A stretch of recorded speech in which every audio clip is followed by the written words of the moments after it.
Halo guys, Assalamualaikum warahmatullahi wabarakatuh. Perkenalkan saya Vijaya Astuti dengan NPM A1J021036 kelas 2B Prodi PNF dengan dosen pengampu Dr. Muhammad Kristiawan MTD. Nah baiklah, dalam channel kali ini saya akan membahaskan tentang materi konsep manajemen pendidikan tingkat sekolah dasar. Nah sebelumnya pengertian manajemen sekolah dasar.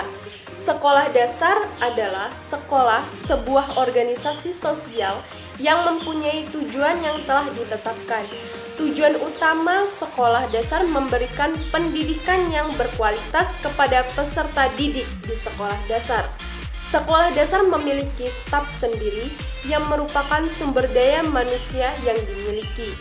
Sekolah dasar juga memiliki sumber daya sendiri, yaitu terdiri dari finansial, material, dan fisik. Nah, apa sih manajemen sekolah dasar? Manajemen sekolah dasar merupakan kegiatan mengelola atau mengatur sekolah dasar. Dengan kata lain, manajemen sekolah dasar berarti penggunaan orang-orang dan sumber daya yang lain untuk mencapai tujuan sekolah dasar tersebut.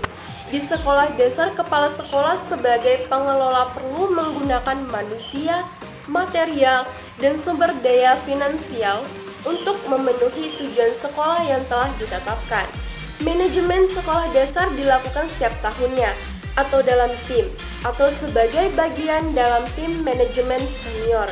Manajemen sekolah dasar merupakan bagian dari pembuatan keputusan yang dilakukan bersama atau melalui penerimaan tanggung jawab.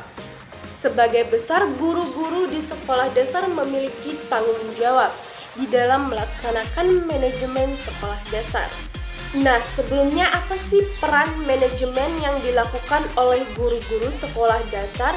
Yaitu antara lain menurut Marini tahun 2014 bahwa yang pertama bekerja sama dengan kepala sekolah dan guru-guru yang lain dalam persiapan pengembangan pengajaran, bahan ajar, program, metode, dan penilaian. Yang kedua, berpartisipasi dalam pertemuan yang berhubungan dengan kurikulum sekolah atau administrasi serta organisasi sekolah. Yang ketiga, berkontribusi pada seleksi pengembangan profesi dari guru yang lainnya.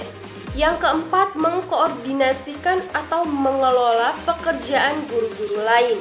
Yang kelima, melakukan pengelolaan kegiatan yang berhubungan dengan kurikulum dan berpartisipasi pada bagian yang dibutuhkan di dalam review dan pengembangan fungsi sekolah. Dan yang keenam, berpartisipasi dalam tugas administrasi dan orang-orang yang memberikan dukungan kepada guru serta mengalokasikan peralatan dan material. Nah, sekarang memasuki kerangka manajemen sekolah dasar. Kerangka manajemen untuk sekolah dasar harus meliputi pernyataan eksplisit mengenai kewajiban dan tanggung jawab semua pegawai sehubungan dengan manajemen pembelajaran siswa dan kurikulum. Manajemen kurikulum meliputi suatu anggota komunitas sekolah dasar yang bekerja sama sebagai sebuah tim. Pekerjaan dalam sebuah tim di sekolah dasar merupakan hal yang penting terutama antara pemerintah dan pegawai sekolah dasar, antara pegawai sekolah dasar serta pegawai dan orang tua. Manajemen setiap sekolah dasar melibatkan seluruh pegawai di sekolah dasar tersebut pada tingkat yang signifikan. Nah, sekarang memasuki ruang lingkup manajemen sekolah dasar.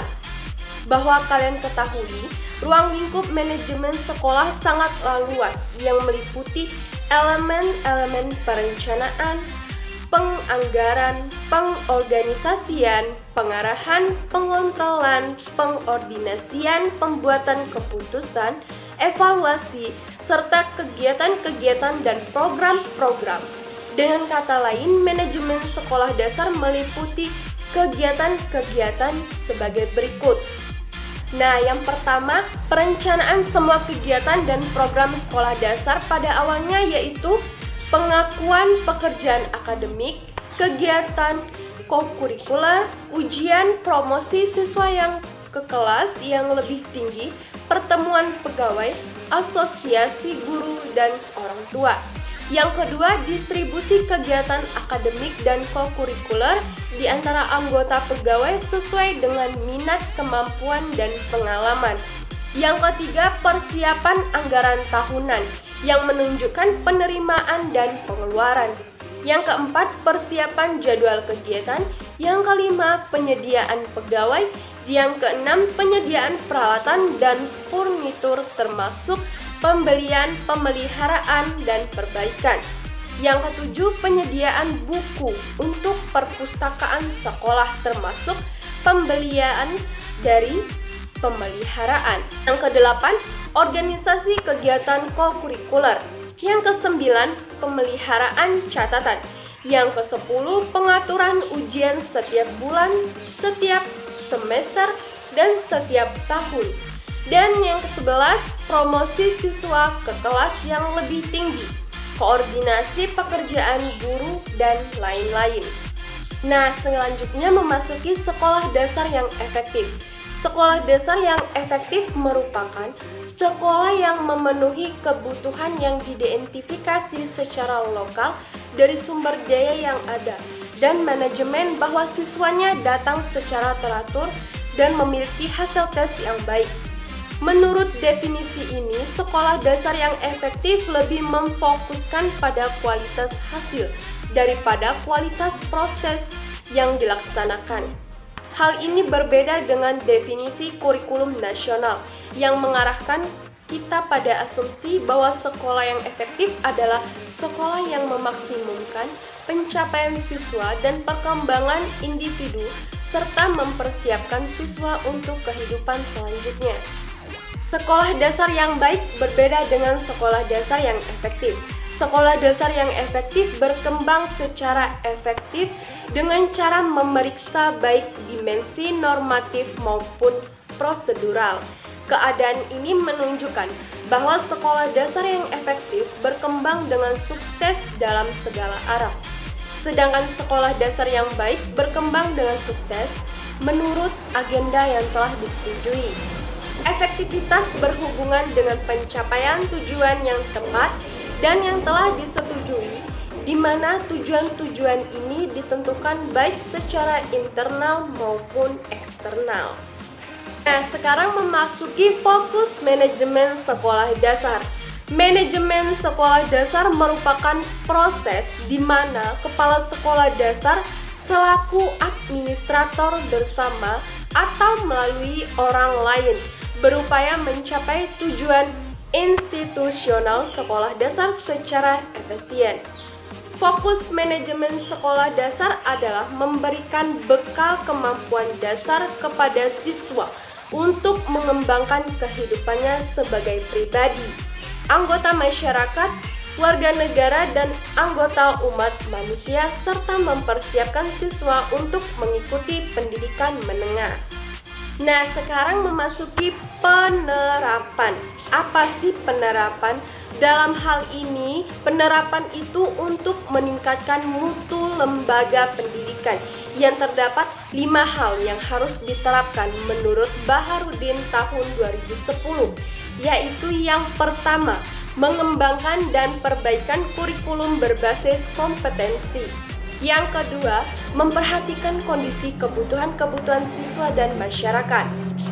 Yang ketiga, sistem evaluasi yang ada hendaknya dirancang dengan berbasis keahlian peserta didik. Ini berarti sistem pendidikan yang dijalankan lebih menitik beratkan kepada pengukuran kemampuan peserta didik pada ranah psikomotor dan daripada hanya sekedar memiliki dan mengetahui pengetahuan dan keahlian yang diajarkan pendidik. Yang keempat, perbaikan sarana dan prasarana pendidikan, pengembangan dan ketersediaan bahan ajar. Dan yang kelima, penambahan intensitas pelaksanaan pelatihan atau training bagi pendidik dan tenaga kependidikan. Baiklah, itulah tadi penyampaian materi dari saya. Sekian dari saya. Wassalamualaikum warahmatullahi wabarakatuh.